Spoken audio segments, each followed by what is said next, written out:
Hello बच्चों, तो कैसे हैं आप सब लोग। यार मैं उम्मीद करता हूँ आप बहुत ही ज़्यादा बेहतरीन होंगे और जो आपकी पढ़ाई है वो ऊपर से ऊपर लेवल की चल रही होगी। तो एक और शानदार जानदार रैपिड रिवीजन लेक्चर में मैं आपका स्वागत करता हूँ। आज हम रिवाइज करने वाले हैं लोकोमोशन एंड मूवमेंट का लेक्चर 1। मुझे उम्मीद है आपने लेक्चर 1 जो है अटेंड कर लिया होगा और आपने जो है उसके साथ साथ नोट्स बना लिए होंगे और खुद से भी रिवीजन कर लिया होगा। तो चलो अब मैं जो है आपका रिवीजन शुरू करता हूँ। तो देखो, सबसे पहले जब मैंने ये आपका शुरुआत करा था चैप्टर, तो मैंने आपसे ये कहा था कि भाई सबसे पहले इन टर्म्स को समझो, ये लोकोमोशन क्या होता है, मूवमेंट क्या होता है। अब जरा देखो, सॉरी, देखो आप ये मेरा हाथ देख रहे हो। देखो इस तरीके से सपोज करो मैं जिम में गया, मैंने डंबल उठाया और मैंने इस तरीके से ये करा। अब ये जो आप मेरी मूवमेंट देख रहे हो ना, ये क्या है, ये आपकी एक मूवमेंट है, ठीक है। अब मेरा घर से जिम जाना ये भी एक मूवमेंट है। यानी कि जितना भी आप जो है, या तो आप अपनी बॉडी की पोजीशन चेंज कर रहे हो एक जगह से दूसरी जगह, या फिर आप बॉडी पोस्चर को चेंज कर रहे हो, ये कहलाता है मूवमेंट। बट लोकोमोशन एक स्पेसिफिक मूवमेंट होती है। एक ऐसी स्पेसिफिक मूवमेंट, किसी का एक जगह से दूसरी जगह पर जाना, जैसे मेरे घर से उठ के जिम तक जाना, ये क्या कहलाएगा, ये जो है आपका लोकोमोशन कहलाएगा। तो बेसिकली लोकोमोशन क्या होती है, देखो, movement that result in a change of place of entire body to another place. यानी कि एक जगह से दूसरी जगह पर पूरी की पूरी बॉडी का चले जाना ही कहलाता है आपका लोकोमोशन, ठीक है। और इससे हमें ये चीज समझ में आई कि भैया मूवमेंट एक ब्रॉडर कैटेगरी है, मूवमेंट के अंदर लोकोमोशन आता है। समझ रहे हो क्यों? क्योंकि मूवमेंट तो सारी है, मेरी आईलिड का ऊपर नीचे होना ये भी मूवमेंट है। समझ रहे हो? इसके अलावा मेरा इस तरीके से किसी को थप्पड़ मारना ये भी एक मूवमेंट है। बट मेरा मेरा मेरे घर से कोचिंग तक जाना और कोचिंग से वापस मेरे घर तक आना, समझ रहे हो, ये क्या है, ये एक लोकोमोशन है बच्चों। तो आपको समझ में आ गया, लोकोमोशन एक स्पेसिफिक मूवमेंट है। अब मैं जो है यहाँ से कोचिंग गया और कोचिंग से घर आया, दैट मीन्स मेरे माइंड में आया मुझे उठ के जाना है, मुझे वापस आना है। तो बेटा जिस चीज को आप कंट्रोल कर लेते हो उसको कहते हो वॉलेंट्री मूवमेंट। तो लोकोमोशन आपकी एक वॉलेंट्री मूवमेंट है। जैसा कि देखो मैंने दिखाया था यहाँ पर आपको, मैंने क्या कहा था, मैंने कहा था कोई इंसान जो है होम से मूवी थिएटर जाना चाहता है, तो होम उसकी क्या थी, इनिशियल पोजीशन, और मूवी थिएटर क्या थी, फाइनल पोजीशन। उसने सोचा, उसके बाद उस मसल तक जो है आपके जो स्केलेटल मसल तक जो है बेटा सिग्नल गया और उसने फिर जो है आपके चलना शुरू करा। आपको समझ में आ रहा है? इसलिए हम इसको कहते हैं वॉलेंट्री मूवमेंट। आप अपने पेट की मसल्स को कंट्रोल नहीं कर सकते हो, समझ रहे हो, तो उसको कहते हो आप इनवॉलेंट्री मूवमेंट, ठीक है। एक ऐसी मूवमेंट जिसको आप कंट्रोल कर लो वो है वॉलेंट्री मूवमेंट। अब देखो मूवमेंट दो तरह की होती है, एक होती है लोकोमोटरी, एक होती है नॉन लोकोमोटरी। लोकोमोटरी जिसमें पूरी की पूरी बॉडी का पोजीशन चेंज हो जाए, इनिशियल पोजीशन अलग, फाइनल पोजीशन अलग। नॉन लोकोमोटरी एक ऐसी मूवमेंट जिसके अंदर पोजीशन चेंज नहीं हो रही पूरी एंटायर बॉडी की। आप सपोज लो उसका जो पोस्चर है ना वो आपका जो है चेंज हो रहा है। जैसे देखो मेरा हाथ का ऊपर नीचे जाना, ये क्या है, नॉन लोकोमोटरी मूवमेंट। इसके बाद देखो, आपको जो है मैंने नोट डलवाया था, क्या मैं ये कह सकता हूँ कि जितने भी लोकोमोशन होते हैं वो मूवमेंट है? तो आपने इसका आंसर कहा था ट्रू। क्यों? क्योंकि मूवमेंट के अंदर लोकोमोशन आता है, और जितने भी मूवमेंट है क्या वो सारी लोकोमोशन है? क्या वो सारी लोकोमोशन है? नहीं, वो फॉल्स होगा। तो देखो मैंने नीचे ट्रू स्टेटमेंट लिखे थे दोनों के दोनों कि भैया जितनी भी मूवमेंट होती है वो लोकोमोशन नहीं होती। मेरा आई लड़का ऊपर से नीचे जाना, इसमें क्या मेरी पोजीशन चेंज हो गई? नहीं, मैं यहीं पर बैठा हुआ हूँ और मेरी आई लड़ ऊपर नीचे हो रही है, बट मेरी लोकोमोशन तो चेंज नहीं हुई। इसलिए मैं जो हूँ, सारे के सारे लोकोमोशन को तो मूवमेंट कह सकता हूँ, बट सारे के सारे मूवमेंट लोकोमोशन नहीं होते, क्योंकि हर मूवमेंट के अंदर आपकी बॉडी की पोजीशन चेंज नहीं हो रही है। ठीक, आपको समझ में आ गया?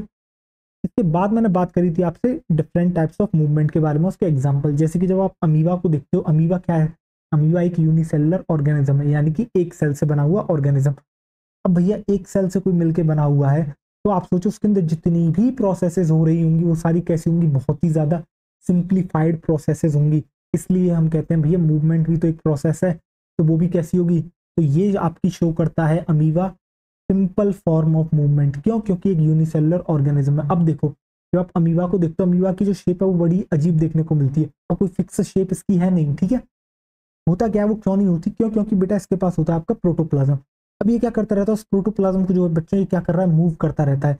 जिस तरफ उसको जो है अपनी एक्सटेंशंस को बढ़ाना है, उस तरफ वो उस प्रोटोप्लाज्म को जो है वो भेज देता है। इसी को कहते हैं आपके प्रोटोप्लाज्मिक स्ट्रीमिंग, या फिर साइटोप्लाज्मिक स्ट्रीमिंग, या फिर साइक्लोसिस।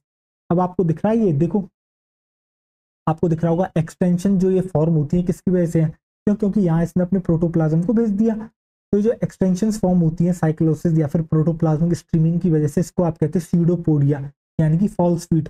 मानो ऐसा लग रहा है जैसे कि आपके अमीबा के ये पैर हो, ठीक है।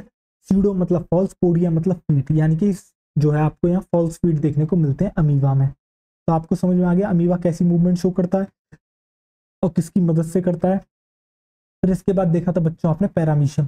पैरामीशियम क्या है? पैरामीशियम आपका एक सीलिएटेड प्रोटोजोआ है।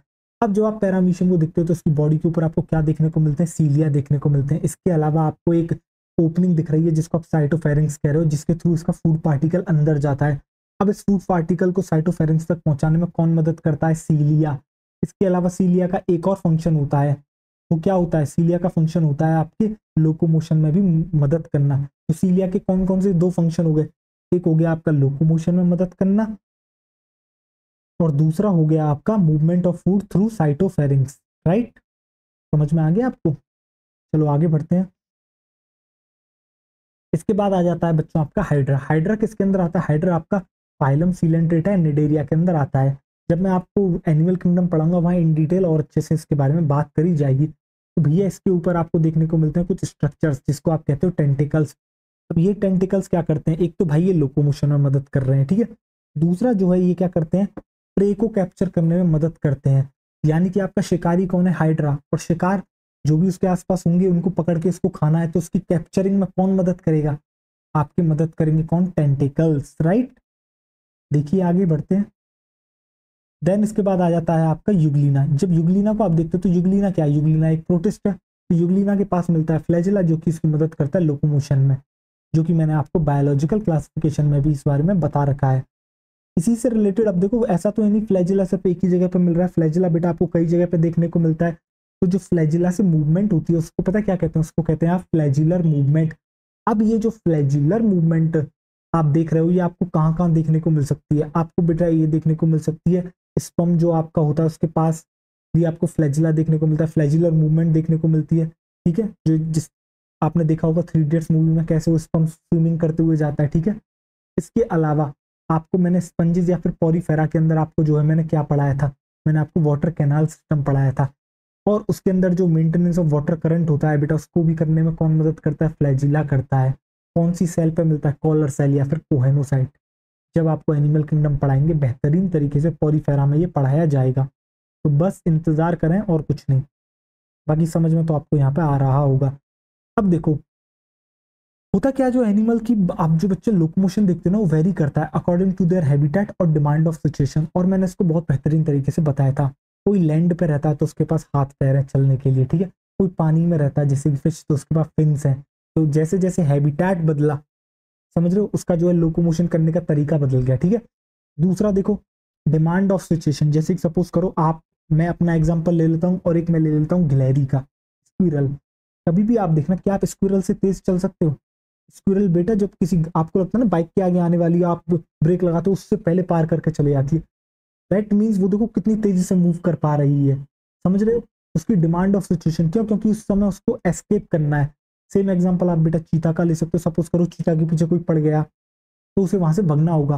तो बेसिकली क्या है, उसको इस तरीके से नेचर ने हेल्प करी है कि भाई कभी तू किसी जो है मुश्किल में पड़ जाता है तो वहां से तू तेजी से किस तरीके से निकल सकता है। यानी कि डिमांड पे भी डिपेंड करता है भैया लोकोमोशन किस तरीके का होगा, कितनी तेजी होगी, कितनी एडवांसमेंट होगी, क्या होगी, राइट। आपको समझ में आ गए दोनों चीजें? बहुत लोग स्किप कर देते हैं यार इन लाइनों को, ठीक है। देखो फिर इसके बाद आपको ये तो पता होना चाहिए भैया ये लोकोमोशन कर क्यों रहे हैं। भैया खाने के लिए। आपको तो आपके घर पे बैठे बैठे जो है मम्मी खाना बना के दे देती है, आपके बेड तक पहुंच जाता है, आप खा लेते हो, ठीक है। या फिर आपके रूम तक जहां भी आप खाना खाते हो। बट भैया एनिमल्स के केस में तो ऐसा, बट बच्चों एनिमल्स के केस में तो ऐसा नहीं है। एक मिनट यार, थोड़ा सा अजीब सा फील हो रहा है। हाँ मैं ये कह रहा था बट एनिमल्स के केस में तो बच्चों ऐसा नहीं होता।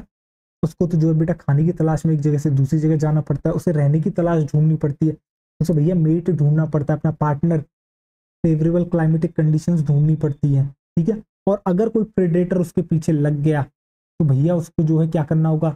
एस्केप भी करना होगा। इसके अलावा उसे सूटेबल ब्रीडिंग ग्राउंड्स भी ढूंढने होते हैं, ठीक है। तो आपको जो लोकोमोशन का एक्चुअल मीनिंग है ना वो आपको समझ में आएगा जब आप जो है किसी एनिमल को एक नेचर में देखोगे। अदरवाइज आपके लिए लोकोमोशन का क्या अर्थ है? आप कहोगे मुझे मूवी देखने जाना है, आप अपने घर से गए वहां तक, ठीक है, बट एक्चुअल जो रीजन होते हैं वो आपको यहाँ सारे दिख रहे हैं भैया। खाने की तलाश में निकलना पड़ता है, रहने की तलाश में निकलना पड़ता है, ठीक है। अब देखो, अब हम थोड़ी सी बात करते हैं टाइप्स ऑफ मूवमेंट। जो आपकी जो ह्यूमन बॉडी की सेल्स होती हैं वो तीन तरह की मूवमेंट शो करते हैं। एक होती है अमीवर्ड, एक होती है सीलियरी, और इसके बाद आ जाती है बच्चों आपकी कौन सी, मस्क्यूलर। अब देखो अमीवर्ड मूवमेंट आ जाते हैं। अभी अभी आपने देखा था अमीवा, अमीवा की मूवमेंट देखी थी किस तरीके से होती थी। सेम वे में हमारे ब्लड के अंदर मैक्रोफेजेस पर ल्यूकोसाइट्स मिलती हैं, यानी कि डब्ल्यूबीसी, ये शो करती है अमीवर्ड मूवमेंट को। अब अमीवर्ड मूवमेंट क्या थी, अमीवर्ड मूवमेंट कैसे होती थी, या अमीवा क्या करता था, सीडोपोडिया बनाता था। इसी तरीके से मैक्रोफेजेस और ल्यूकोसाइट्स भी आपका क्या बनाएंगी, सीडोपोडिया। और ये सीडोपोडिया किस तरीके से फॉर्म होता था, स्ट्रीमिंग ऑफ प्रोटोप्लाज्म से। तो ये भी वही सेम काम करेगी। ये करती है किसकी मदद से, आपके एक साइटोस्केलेटल एलिमेंट की मदद से, जिसको आप कहते हो माइक्रोफिलामेंट। तो आपको समझ में आ गया, यानी कि अमीबा जैसी मूवमेंट हमारे मैक्रोफेजेस ल्यूकोसाइट शो करते हैं, इसी को कहते हैं अमीबॉइड मूवमेंट। अब देखो किस तरीके से ये काम होता है। अब आपको ब्लड कैपिलरी दिख रही है, सपोज करो सराउंडिंग टिश्यू में कहीं पर माइक्रो ऑर्गेनिज्म आ गए। अब ये जो है हार्मफुल माइक्रो ऑर्गेनिज्म है, बॉडी को इसे डिस्ट्रॉय करना होगा। तो बॉडी के सोल्जर कौन है, डब्ल्यूबीसी। तो भैया डब्ल्यूबीसी क्या करते हैं, आते हैं, अब इनको ब्लड कैपिलरी से निकलना पड़ेगा। अब ब्लड कैपिलरी की जो आप देख रहे हो बेटा वॉल्स, दो वॉल्स के बीच का जो गैप है वो कम है, तो इस तरीके से उनको एक स्क्वीजिंग करना पड़ता है, और स्क्वीजिंग करके बाहर आते हैं। इस तरीके से इसका जो है फैगोसाइटोसिस, यहाँ इसको जो है खा लेती है, ठीक है। तो ये जो मूवमेंट होती है आपकी किसकी, डब्ल्यूबीसी, इसकी ब्लड स्ट्रीम से सराउंडिंग टिश्यू में थ्रू बाय स्क्वीजिंग, स्क्वीजिंग की मदद से through walls of blood capillary, इसी को कहते हैं आपके क्या, इसी प्रोसेस को कहते हैं डायापिडेसिस। तो आपको समझ में आ गया। मैं एक बार फिर आपको दिखा देता हूँ, एक मिनट। तो बच्चों डायापिडेसिस जो है आपकी कौन करती है, मैक्रोफेजेस और ल्यूकोसाइट्स में आपको देखने को मिलता है। अब देखो आगे आते हैं सीलियरी मूवमेंट पे। देखो अब एक सीलियरी मूवमेंट का क्या मतलब है, मतलब एक ऐसी मूवमेंट जो आपकी सीलिया की मदद से होती है। क्या सीलिया का स्ट्रक्चर, फ्लैजिला, इन सब का मैंने पढ़ा रखा है cell the unit of life में, ठीक है। अब ये जो सीलियर मूवमेंट है आपको देखने को मिलती है इंटरनल ट्यूबुलर ऑर्गन, यानी कि जो अंदरूनी आपके अंदर जो ट्यूब वाले ऑर्गन मिलते हैं उनके अंदर आपको देखने को मिलती है। जैसे कि ट्रैकिया, याद करो यहाँ प्रेजेंट होती है बेटा, आपका विंड पाइप कहते हैं ट्रैकिया को। कैसा एक हॉलो है आपका, कैसा ट्यूबुलर ऑर्गन है, ठीक है। यहाँ आपको देखने को मिलती है सीलिएटेड एपिथेलियम, यानी कि सीलिया आपको यहाँ देखने को मिलता है। अब जो यहाँ आपको सीलिया देखने को मिल रहा है बच्चों, उसका काम क्या है, देखो मैं हटता हूँ जरा। तो उसका काम होता है आपका रिमूव करना डस्ट पार्टिकल को और वो फॉरेन सब्सटेंसेस को, जो कि एटमॉस्फेरिक एयर को इनहेल करने से आपके आए हैं। क्योंकि आपको पता है हमें जो है बच्चों क्या करना है, ब्रीथिंग के लिए हम क्या करते हैं, जो एटमॉस्फेयर की एयर है उसको इनहेल करते हैं। अब इसके अंदर बच्चों आपके डस्ट पार्टिकल्स होते हैं, आपके फॉरेन सब्सटेंसेस होते हैं, तो ये सब वहां तक ना पहुंचे अंदर तक। तो आपके वहां पर क्या प्रेजेंट है, सीलेटेड एपिथेलियम, बेसिकली क्या कर रही है, क्लियरिंग ऑफ एयर ये कर रही है। इसके अलावा बच्चों फीमेल्स के अंदर आपको देखने को मिलती है उनके रिप्रोडक्टिव ट्रैक्ट में फैलोपियन ट्यूब, और वहां पर सीलिया प्रेजेंट होता है जो कि मदद करता है मूवमेंट ऑफ ओवा, यानी कि एग, ठीक। इसके बाद आपकी आ जाती है बच्चों मस्कुलर मूवमेंट। अब जब मैं बात करता हूं बच्चों मस्कुलर मूवमेंट, यानी कि एक ऐसी मूवमेंट जो मसल्स की मदद से होती है। कैसे, देखो मेरे जो है जॉ का हिलना, मेरी टंग का हिलना, इसके अलावा मेरे आईलेट्स का हिलना, इसके अलावा मेरा मूवमेंट ऑफ लिम्स, इस सब में मसल्स इन्वॉल्व है और इसी मूवमेंट को कहते हैं मस्कुलर मूवमेंट, ठीक है। अब जो बच्चों लोकोमोशन होता है ना आपका, उसको रिक्वायरमेंट होती है किसकी, परफेक्ट कोऑर्डिनेशन, किस किस के बीच में, स्केलेटल सिस्टम, मस्कुलर सिस्टम और न्यूरल सिस्टम।